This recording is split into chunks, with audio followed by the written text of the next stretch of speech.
বাচ্চাদের এই কারণেই হয়তো মাটির তাল বলা হয়। আপনি তাদেরকে যেভাবে তৈরি করবেন সে কিন্তু ঠিক সেইভাবেই তৈরি হবে। এই যে আমার ছোট্ট সাক্ষ্যটা, এ কিন্তু একসময় জল খেতে একদম চাইতো না, কিন্তু এখন দেখুন গরম জল করে দেওয়ার পর নিজেই কেমন খেয়ে নিচ্ছে। বোতলের ভিতরটা যেহেতু স্টিলের, তাই আমার জল দিতে কোনো অসুবিধা হয় না, বিশেষ করে গরম জল। আজকে সকালে আমাদের ব্রেকফাস্টে সুজির চিলা বানাবো। আমার একজন সাবস্ক্রাইবার বন্ধু আমাকে জিজ্ঞেস করেছিলেন সুজির চিলা কীভাবে বানানো হয়। সুজি এবং টক দই একসঙ্গে মিক্স করে নিলাম। 1 কাপ সুজি, 1 কাপ, হাফ কাপ মতো টক দই দিয়েছি। যেমন সুজি দেবেন তার হাফ যদি টক দই দেন তাহলেই খেতে কিন্তু বেশি ভালো লাগবে।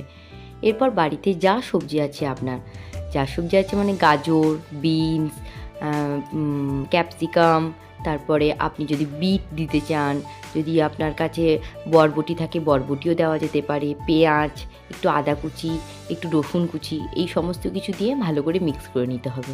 যদিও আমি আদা রসুন দিয়ে কখনো চিলা বানাইনি, আমি পেঁয়াজটাই দিই। একটু লবণ দেব, একটু গোলমরিচের গুঁড়ো দেব।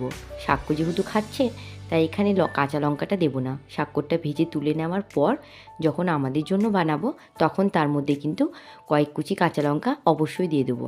কাঁচা লঙ্কার ঝালটা একটু মুখে পড়লে খেতে খুব সুন্দর লাগে, তাই না? বাচ্চাদের জন্য এই চিলার রেসিপিটা কিন্তু খুব সুন্দর। আপনারা চাইলে কিন্তু খুব সহজেই এটা বাড়িতে বানিয়ে নিতে পারেন। যদি চান এর মধ্যে কিন্তু একটা ডিমও ভেঙে দেওয়া যেতে পারে। যে সমস্ত বাচ্চারা ডিম খেতে পছন্দ করে না তাদের কিন্তু প্যানকেক বা চিলার ভিতরে ডিম দিয়ে তাদেরকে ফ্রাই করে দিলে তারা কিন্তু ডিমটা খেয়ে নেবে, পুষ্টিগুণও যাবে, অথচ ডিম খাচ্ছে ঠিকভাবে বুঝতেও পারবে না। গাজরটা এখানে গ্রেট করে নিচ্ছি। গাজরটা একটু শক্ত তো, তাই যদি এখানে কুচিয়ে দিই সাক্ষ্য খেতে পারবে না। প্রথম সকালে সাক্ষ্যকে একটু আমি রাগি বানিয়ে দিয়েছি। আজকে রাগিটা ওকে টক দইয়ের সাথে মিক্স করে খাওয়াবো। টক দই এবং রাগির মধ্যে একটু গুড় দিয়ে দিলাম, মিষ্টি মিষ্টি টেস্ট হবে। এটা ওকে সকালে খাইয়ে দেব। আমরা যখন ব্রেকফাস্ট করব তখন আমাদের সঙ্গে একটু চিলা খাবে। ফার্স্ট মর্নিংয়ে ওকে আমি একটু অল্প করে রাগি আর টক দই খাইয়ে দিলাম।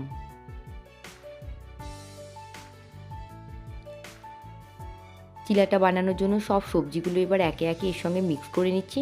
ব্যাটারটা আপনি একটু থকথকে করবেন, মানে খুব বেশি জল যেন না হয়। মাখানোর সময় অল্প অল্প জল দিলে পরে বুঝতে পারা যাবে যে ঠিক কেমনভাবে প্যানে দিলে সেটা প্যান থেকে গড়িয়ে পড়ে যাবে না, একটু স্টিকি হয়ে থাকবে। ঠিক সেইভাবেই ব্যাটারটা বানাতে হবে। একটু লবণ দিয়ে দিতে হবে, ব্যাস।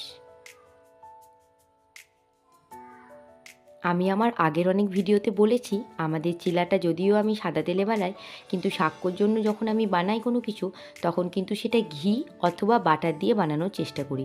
তাই প্রথমে সাক্ষ্যটা ঘি দিয়ে বানিয়ে নিচ্ছি, তারপর আমাদেরটা বানাবো।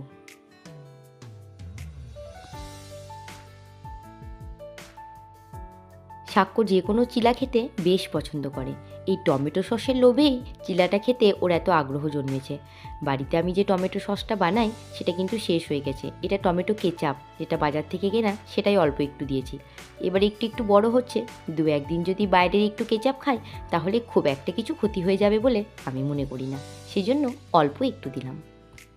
খাওয়া দাওয়ার পর অনেকক্ষণ হয়ে গেছে, এবার একটু খেলাধুলো করছিল, তার মধ্যে আমি একটু মৌসম্বির রস করে নিয়ে এসে দিলাম যে একটু মৌসম্বির রস ধরে ধরে খেয়ে নাও। সেটাই এখন টেস্ট করে দেখেছে, মিষ্টি ছিল বলে খুব ভালো লেগেছে।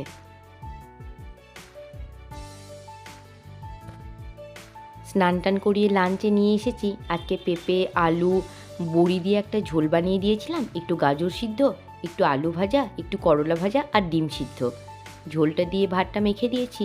সাক্ষ্য কিন্তু যে কোনো ভাজাভুজি খাবার খেতে খুব ভালোবাসে, বিশেষ করে করলা ভাজা কিন্তু ওর খুবই প্রিয়।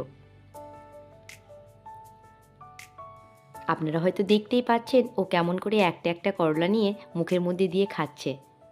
ও কিন্তু এখন থেকেই তেতো খেতে পছন্দ করে, যাতে বড় হয়ে না খেতে চায় সেজন্য আমি এখন থেকেই ওকে তেতো খাওয়ানো শুরু করেছি। এই যে এখন খাবে না বায়না করছে, ওকে ভুলিয়ে ভালিয়ে আমাকে কিন্তু এখন খাওয়াতে হবে।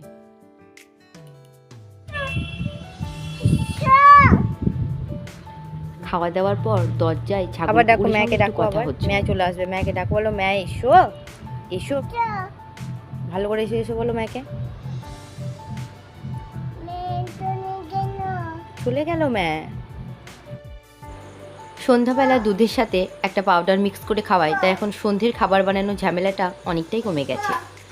এবার দুধ খেয়ে নেওয়ার পরে একটু বই নিয়ে ভাবছি ছবিগুলো একটু দেখাবো, কিন্তু দেখুন এখন থেকে শুরু হয়ে গেছে, বই দেখলেই নাকি ওর ঘুম পেয়ে যাচ্ছে, শুতে ইচ্ছে করে যাচ্ছে। ভাবলাম একটু বড় হলে বই দেখলে ঘুম পাবে, দেখছি না, ছেলের এখন থেকেই বই দেখলে বেশ ঘুম চলে আসছে। আজকে রাত্রেও সবজি দিয়ে একটু ডালিয়ার খিচুড়ি খেয়েছে, এটা খেয়েই আজকেও ঘুমিয়ে পড়বে। আপনাদের এই ব্লগটা দেখতে কেমন লাগলো, সাক্ষর দুষ্টুমি দেখতে কেমন লাগলো, অবশ্যই আমাকে কমেন্ট করে জানাবেন। যদি দেখতে দেখতে শেষ পর্যন্ত চলে এসেছেন, তাহলে চ্যানেলটাকে সাবস্ক্রাইব করে অবশ্যই আমার পাশে থাকবেন। সকলে খুব ভালো থাকবেন এবং সুস্থ থাকবেন।